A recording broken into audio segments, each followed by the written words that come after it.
이 시간에 다 같이 하나님을 경외하는 마음으로 자리에서 일어나셔서 오늘 우리에게 주신 하나님의 말씀 데살로니가전서 2장 13절에서 20절 말씀을 함께 교독하겠습니다. 그러므로 우리가 하나님께 끊임없이 감사함은 너희가 우리에게 들은 바 하나님의 말씀을 받을 때에 사람의 말로 받지 아니하고 하나님의 말씀으로 받음이니 진실로 그러하도다.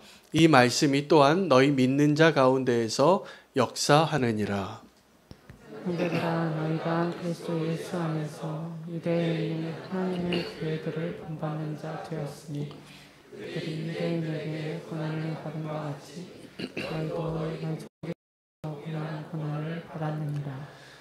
유대인은 주 예수와 선지자들을 죽이고 우리를 쫓아내고 하나님을 기쁘시게 하지 아니하고 모든 사람에게 대적이 되어 우리가 이방인에게 말하여 구원받게 하니 그들이 금하여 자기 죄를 항상 채우니 노하심이 끝까지 그들에게 임하였느니라. 형제들아, 우리가 잠시 너희를 떠난 것은 얼굴이요 마음은 아니니 너희 얼굴 보기를 열정으로 더욱 힘썼노라. 그러므로 나 바울은 한 번, 두 번 너희에게 가고자 하였으나 사탄이 우리를 막았도다. 우리의 소망이나 기쁨이나 자랑의 면류관이 무엇이냐? 그가 강림하실 때에 우리 주 예수 앞에 너희가 아니냐? 함께 읽겠습니다. 너희는 우리의 영광이요 기쁨이니라. 아멘. 하나님의 말씀입니다. 자리에 앉으시겠습니다. 바울이 데살로니가 교회를 향한 감사가 끊임이 없었습니다. 그가 짧은 기간 사역을 했지만 데살로니가 교회는 그때 당시 초대교회에 그 바울이 개척한 교회 가운데에도 하나님의 놀라운 은혜를 입어서 건강하게 세워지고 다른 교회의 본이 되어지고 이 교회처럼 살라고 말할 수 있는 교회가 되었기 때문입니다. 우리가 알고 있는 데살로니가 교회는 굉장히 균형 잡힌 교회입니다. 그 교회 안에 믿음과 사랑과 소망이 다 있었습니다. 그래서 그 고린도전서 13장에 그 사랑의 장이 소개되어질 때 항상 있을 것이라고 말하는 믿음, 소망, 사랑이 사실은 고린도 교회에게 말한 것이 아니라 이 데살로니가 교회를 빗대어서 너희도 데살로니가 교회 같이 되라고 말한 것이었습니다. 데살로니가 교회는 무엇이 있었냐 하면 믿음의 역사와 사랑의 수고와 소망의 인내가 있었습니다. 그래서 믿음, 소망, 사랑이 이 교회를 아주 균형 있게 받쳐주고 있었던 것이죠. 이 아름다운 데살로니가 교회를 생각하면 다 교회가 이렇게 될 것 같은데 사실은 실제로 우리가 알고 있는 또 성경에 나온 많은 교회들이 그렇지 못했습니다. 교회에 연약함이 많았습니다. 요한계시록 2장, 3장에 보면 7개 교회를 향한 하나님의 메시지가 기록이 되어져 있습니다. 그때 당시에 교회들의 모습을 대표해서 하나님께서 마지막 때에 교회가 이렇게 되어지기를 소망하는 마음으로 하나님께서 칭찬도 하시고 책망도 하신 내용이 담겨져 있습니다. 그 모습만 봐도 교회는 우리가 바라는 것처럼 완벽한 교회가 이 땅에 존재하지 않습니다. 왜냐하면 그 교회를 이루고 있는 그 성도들이 저와 여러분이 여전히 아직 연약함 가운데 있기 때문입니다. 그러나 그 교회가 아무리 연약해도 연약함 자체로 우리가 그 교회를 바라봐서는 안 됩니다. 교회를 향한 요즘 기대치가 있습니다. 세상에서도 교회의 기대치가 있더라고요. 교회가 이래야 된다. 저는 교회가 이래야 된다라는 세상의 책망을 어떤 언론이나 또 신문이나 어떠한 의견들을 통해서 들을 때마다 마음이 아파요. 그러나 마음이 아프면서도 사실은 그 가운데 내가 교회를 향한 나의 기대치를 포기하면 안 되겠구나 이런 마음이 들 때가 훨씬 많습니다. 여러분 교회에 실망하신 적 많이 있으시죠? 없으세요? 저는 지금도 교회에 대해서 실망하는 게 참 많습니다. 왜 저럴까? 왜 저렇게밖에 못할까? 여러분 교회에 대한 그 실망스러운 마음이 들 때마다 우리가 반드시 알아야 할 것은 교회가 아무리 실망스러워도 교회를 향한 우리의 기대치를 포기하지 말아야 하는 이유가 그 교회 안에 하나님이 역사하시기 때문입니다. 근데 어떤 교회는 그 하나님이 역사하시는 것이 더 분명하게 드러나고 그럴 때가 있고, 어떠한 교회는 그 하나님의 역사하심이 잘 드러나기보다는 사람 냄새가 많이 나요. 그래서 우리는 그러한 모습을 볼 때마다 실망이 됩니다. 그렇다고 그 교회를 향한 그 하나님의 기대를 알게 되면 우리가 절대로 교회를 포기하지 않게 됩니다. 여러분, 교회가 이렇게 연약하고 또 실망스럽고 완전하지 못한 모습일지라도 이 교회가 하나님께서 이 땅에 하나님의 나라를 완성하기 위한 유일한 도구입니다.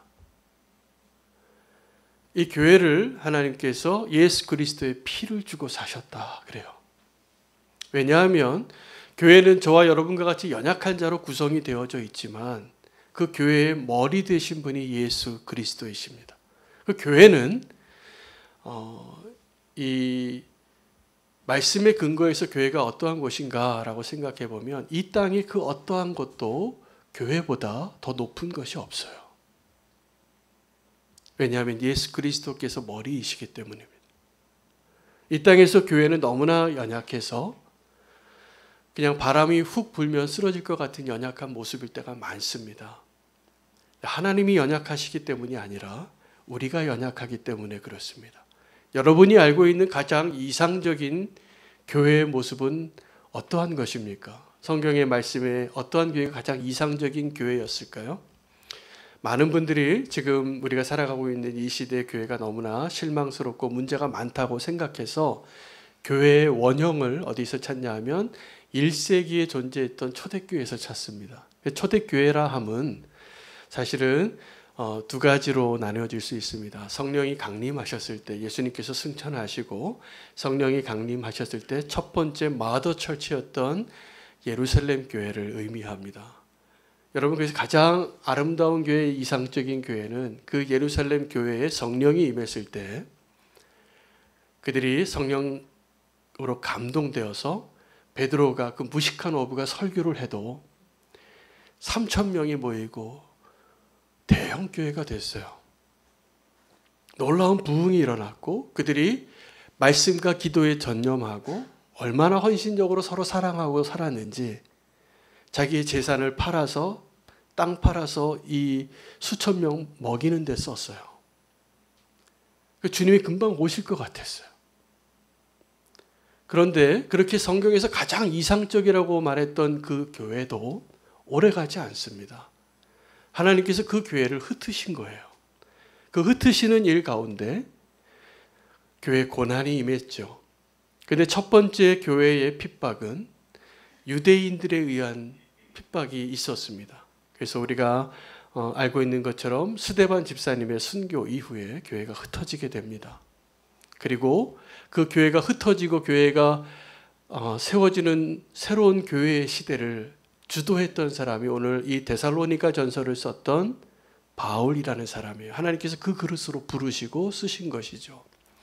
근데 이 바울이 이 데살로니가 교회를 향하여 늘 감사하는 게 있었습니다. 오늘 13절 말씀 한번 띄워주시기 바랍니다. 그가 이렇게 기도합니다. 이러므로 우리가 하나님께 끊임없이 감사함은 너희가 우리에게 들은 바 하나님의 말씀을 받을 때에 사람의 말로 받지 아니하고 하나님의 말씀으로 받음이니 라고 말합니다. 여러분, 데살로니가 교회가 그때 당시에 모범이 되어지고 부흥하고 성숙하고 균형 잡힌 가장 이상적인 교회의 모습으로 세워질 수 있었던 비결이 여기에 있습니다. 데살로니가 교회에 사실은 바울이 3주밖에 사역을 하지 않았어요. 그러나 3주 사역하고 떠났는데 이 데살로니가 교회 성도들이 예수님과 바울의 모습을 본받았습니다. 잘 본받았더니 어떠한 모습이 되어졌냐면 다른 교회들이 이 교회 본받게 된 거예요. 그렇게 본받을 수 있는 비결이 어디 있었냐 하면 사도 바울이 하나님의 말씀을 그들에게 3주 동안 설교하고 가르치고 삶으로 보여줬어요. 그들에게 폐를 끼치지 않으려고 자기가 스스로 일해서 사역하고 권리를 주장하지 아니하고 온전히 하나님 말씀으로 전했는데, 이 바울이 생각해 보니까 너무 감사한 게 이 데살로니가 교회 성도들이 내가 전한 그 하나님의 말씀을 사람의 말로 받지 아니하고 하나님의 말씀으로 받았다는 사실입니다. 여러분, 제가 오늘도 이 말씀을 준비하면서 제가 두렵고 떨리는 게 있습니다. 뭐가 두려우냐 하면 이 말씀을 우리 성도님들이 하나님의 말씀으로 잘 받으실까? 라는 질문이 있고 기도 제목이 있고 두려움이 있어요. 저도 잘 몰라요. 정말 그렇게 받으시는지. 그런데 정말 말씀을 준비하는 사람에게 있어서 더 두려운 것은 내가 하나님의 말씀을 잘못 전할까 봐 두렵습니다. 그래서 가능한 한 제가 알고 있는 성경의 모든 지식과 제가 경험한 주님과의 동행을 응축해서 매번 설교를 준비하기는 해요. 여전히 부족한 게 많을 거예요. 제가 알고 있는 한 교회에 한 부흥한 교회를 알고 있는데, 그 교회 목사님은 제가 그 교회를 생각할 때마다 참 은혜가 되는 게 목사님이 말씀을 잘 못 전하세요. 근데 그 말씀을 잘 못 전하시는 이유가 말이 병이 오셔서 말을 정확하게 발음을 못 하세요. 훌륭하신 목사님이신데. 근데 그 교회 성도님들이 훨씬 훌륭하세요. 그 목사님이 아주 어렵게 한마디 한마디 여러분 예수 잘 믿으세요 이렇게 얘기하세요. 근데 귀를 쫑긋하고 그 목사님이 저 한 문장을 한 설교를 준비하기 위해서 애쓰는 모습에서 이미 하나님의 말씀으로 받으세요. 그 교회가 부흥해요.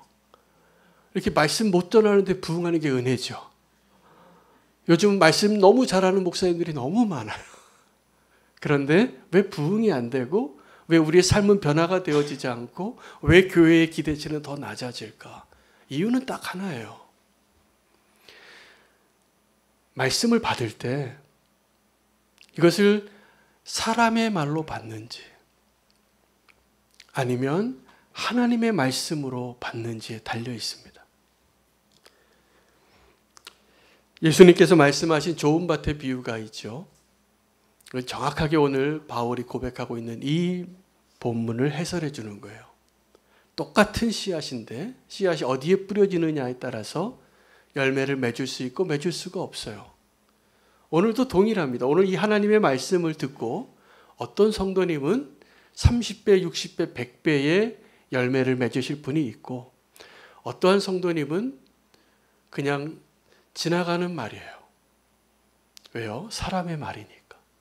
제가 오늘도 기도하는 것은 제가 오늘 이 하나님의 말씀을 준비하고 섰는데 주님, 저의 연약함 때문에 우리 교회 성도님들 가운데 한 사람도 이 말씀이 사람의 말로 들려지지 않게 해주세요. 혹시 저의 연약함 때문에 그런 분이 있다면 제가 공개적으로 사과를 드립니다. 제가 부족합니다. 그러나 여러분을 위해서 기도하는 것은 하나님의 말씀을 하나님의 말씀으로 받으시기를 축복합니다. 오늘 13절 말씀에 뒤에 후반부에 진실로 그러하도다라고 짧게 표현되어져 있는 이 한국 성경의 번역본은 영어 성경에는 조금 더 구체적으로 이렇게 표현이 되어졌어요. 바울이 전한 그 하나님의 말씀이 원래 하나님의 말씀이다. 그러니까 바울의 말이 아니에요. 하나님의 말씀을 바울이 전했는데 그 하나님의 말씀을 하나님의 말씀으로 받았느냐가 중요한 거예요. 근데 더 중요한 것은 그 다음 문장이에요. 이 말씀이 또한 너희 믿는 자 가운데에서 역사하느니라. 여러분, 하나님의 말씀이 우리 가운데 마음에 들어오면 어떠한 일이 일어날까요? 말씀이 역사합니다. 말씀의 역사가 일어나면 우리가 하나님의 말씀을 듣는 게 그냥 들리지 않고 하나님의 말씀으로 들리게 되어 있습니다. 그럼 이 자리에 하나님의 말씀을 듣지 못한 사람이 한 명이라도 있을까? 이 자리에는 없다라고 믿어요. 길가에 우리가 복음을 전하러 가며 전도할 때 보면 예수 믿으라고 아무리 말해도 이미 멀리서부터 전도지 들고 가면 눈을 피해요. 이거 안 부딪히려고, 이거 받지 않으려고.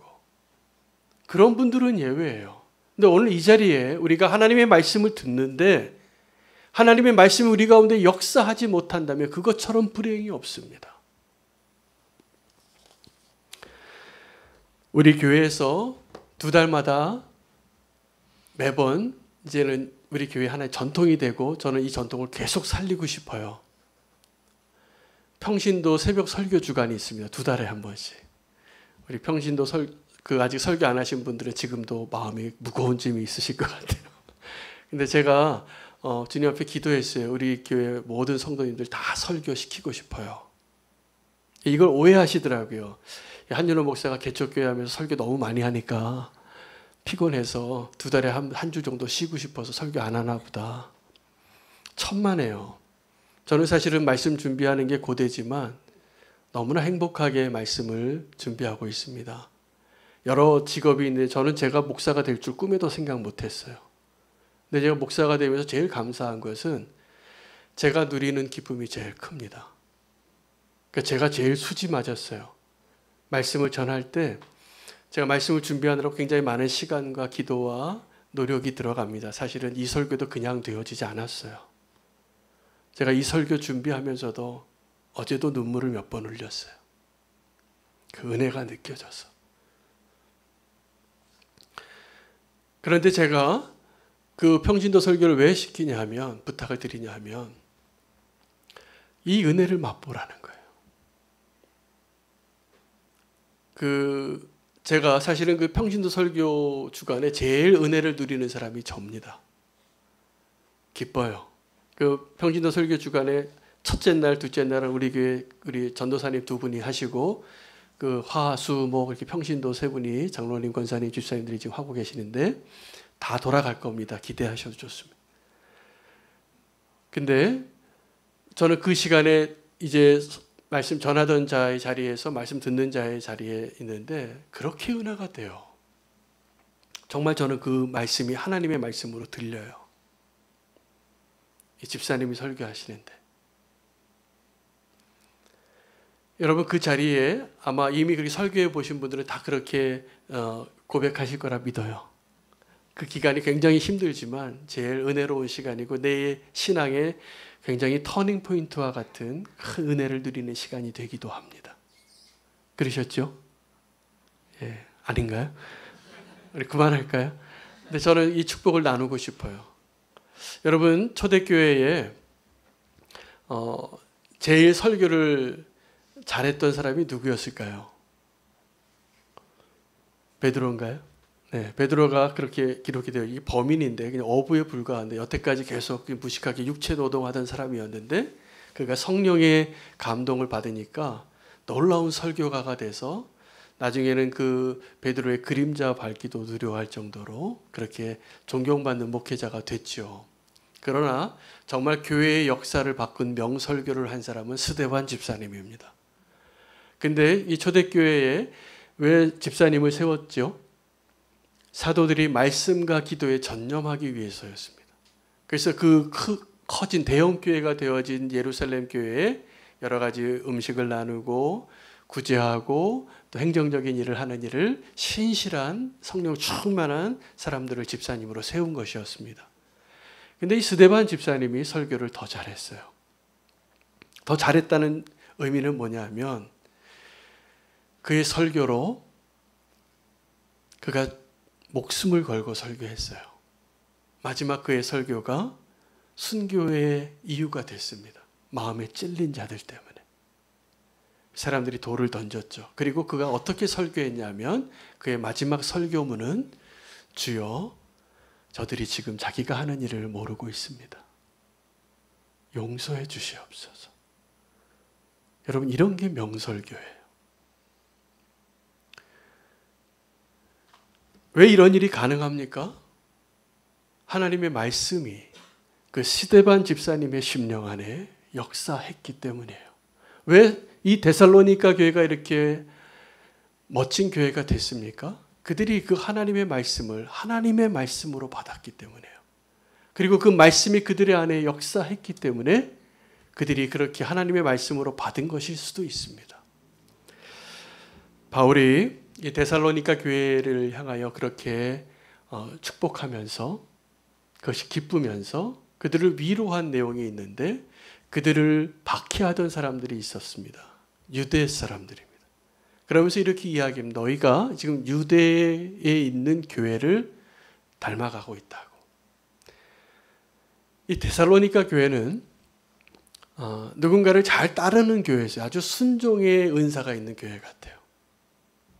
그래서 예수님을 잘 따르고 바울을 잘 따라서 다른 사람들이 그들을 따르고 싶은 교회가 됐는데 한 교회를 더 소개하는데 유대에 있는 교회입니다. 그럼 유대에 있는 교회는 어떤 교회냐면 예루살렘 교회를 의미해요. 그 예루살렘에 있는 교회는 유대인들에 의해서 고난을 당하고 박해를 받았던 교회입니다. 교회 역사 속에 핍박이 있던 시기가 1차와 2차로 나눠지는데 1차 핍박은 유대인들에 의한 핍박이었고 2차 핍박은 로마 제국에 의한 핍박입니다. 그때 네로 황제 같은 사람들이 그리스도인들을 불태웠어요. 근데 첫 번째 그 유대인들에 의한 그 핍박이 박해가 이 바울의 서신에 간단하게 세 줄로 요약이 되어져요. 그 유대인들이 예수 그리스도와 선지자들을 죽이고 우리를 내어 쫓고 그리고 너희에게까지 지금 박해하고 있다고. 그러나 그 고난으로 인하여 너희가 도리어 축복을 받을 것이다. 이렇게 이야기합니다. 여기서 우리가 그 유대인들의 불행을 생각해 봐야 합니다. 왜냐하면 이 유대인들이 하나님의 말씀을 먼저 받은 자들이에요. 근데 그 유대인들은 그 하나님의 말씀을 처음에는 하나님의 말씀으로 받았다가 점점 그것이 익숙해지고 더 이상 하나님의 말씀으로 들리지 않았습니다. 이게 얼마나 안타까운 일인지 우리가 알아야 합니다. 하나님의 말씀이 하나님의 말씀으로 들리지 않을 때 유대인이 돼요. 그 유대인은 먼저 하나님의 말씀을 받은 자였지만 이방인에게 이 하나님의 말씀을 전하는 일들을 가로막고 하나님을 기쁘시게 하지 않고 너희의 악을 쌓는도다 라고 이렇게 표현을 해요. 이 유대인은 하나님의 원수가 돼서 그들의 악을 계속 쌓고 있어요. 왜 이런 일이 일어날까요? 하나님의 말씀으로 인정하지 않고 사람의 말씀으로 받게 되면 어떻게 되냐 하면 악인들의 모습하고 똑같아지는데 이렇게 생각합니다. 내가 지금 악을 행했는데 괜찮네.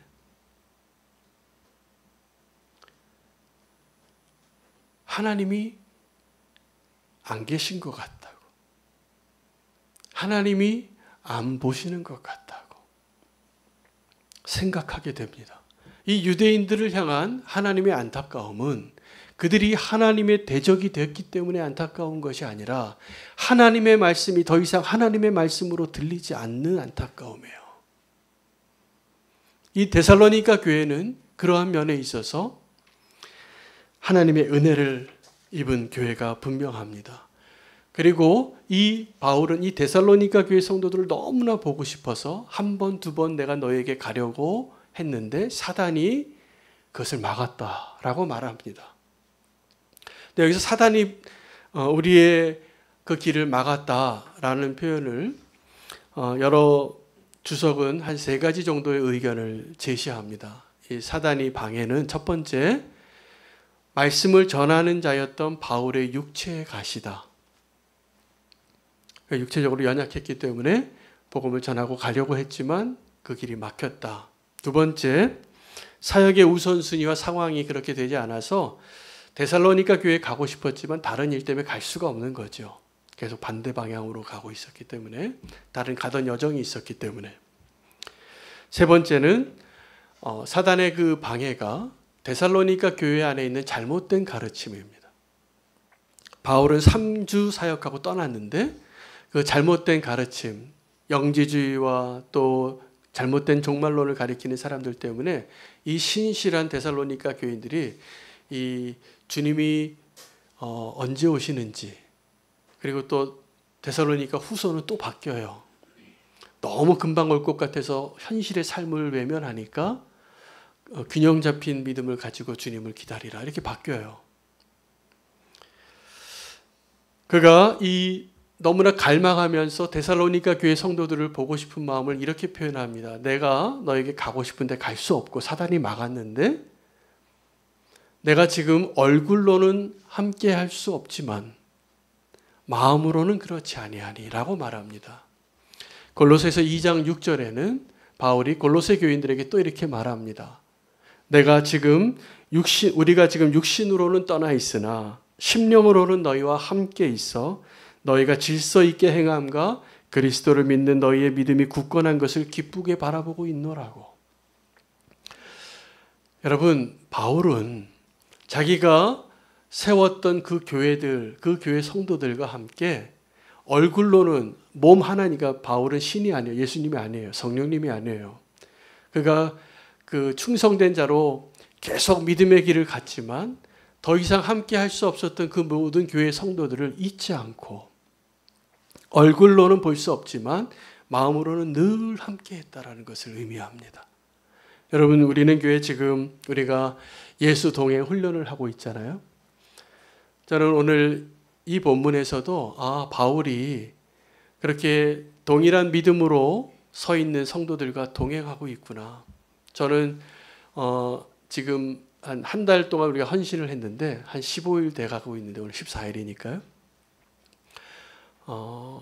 제가 이렇게 댓글을 다느라고 모든 성도님들 이제 그 동행 일기를 보는데 제가 발견하는 게 뭐냐면 성도님들이 굉장히 더 친밀해진 걸 느껴요. 거의 매일 같이 사는 것 같아요. 가족과 같이 뭐 어떤 일이 있었고 어떤 아픔이 있었고 어떤 기도가 있었고 무엇이 기쁘고 그리고 결론을 주님과의 동행으로 잘 나누는 그런 모든 삶. 여러분, 우리가 예수님과 동행하는 것도 똑같습니다. 지금 우리가 예수님이 어디에 계신가? 지금 우리 안에 거하시지만 그건 예수님의 영이 우리 안에 거하시는 것이죠. 예수님은 지금 하나님 우편에 앉아 계십니다. 그리고 우리에게 오실 겁니다. 이 바울의 갈망은 지금 단지 자기가 보고 싶었던 데살로니가 교인들을 보고 싶은 갈망으로 끝나는 것이 아니라 주님을 향한 갈망으로 확대되어져요. 주님이 오시는 날에 우리의 기쁨과 소망과 면류관, 우리의 자랑이 바로 너희가 아니냐. 근데 언제까지요? 주님이 오시는 그날. 이 표현에는 바울의 마음에 어쩌면 데살로니가 교회 성도들을 내가 다시 보지 못할 것 같다라는 생각도 포함이 되어 있는 것입니다. 그러나 함께 하지 못하는 것이 아니라 지금도 함께 하고 있다라는 거예요. 여러분, 주님과 동행하시면서 오늘 이 데살로니가 교회와 그 성도들과 같은 모습이 되고 싶지 않으십니까? 저는 우리는 교회가 꼭 그런 교회가 되고 싶습니다. 근데 그러기 위해서 우리에게 가장 필요한 것은 오늘 본문에서 오늘 말씀에서 주님이 주시는 해답은 우리가 주님과 동행하기 위해서 먼저 필요한 것은 하나님의 말씀을 하나님의 말씀으로 들려지는 거예요. 근데 그 들려지는 게 그냥 되어지지 않습니다. 우리가 죄인이기 때문에 이런 거죠. 이렇게 하나님 우리에게 명령하실 때가 있고 말씀해 주실 때가 있는데 우리의 본성은 어떠냐 하면 거꾸로 가고 싶다니까요. 하나님 이거 하지 말라고 하면 우리가 어떻게 했습니까? 그거 했어요. 그 먹지 말라고 하니까 어떻게 했어요? 그걸 먹어요. 그래서 우리가 하나님의 말씀을 들을 때 우리의 본성은 죄인의 이제 원죄 때문에 동일하게 우리가 그 에덴 동산에서 똑같은 아담과 하와의 죄를 범하고 있습니다. 지금도. 하나님이 명령하고 시키는 것은 다 싫어요. 이상하게. 그러나 그 하나님의 말씀으로 받아들여지는 이 놀라운 변화는 하나님이 말씀이 우리 심령 안에 심겨져서 맺어진 열매예요.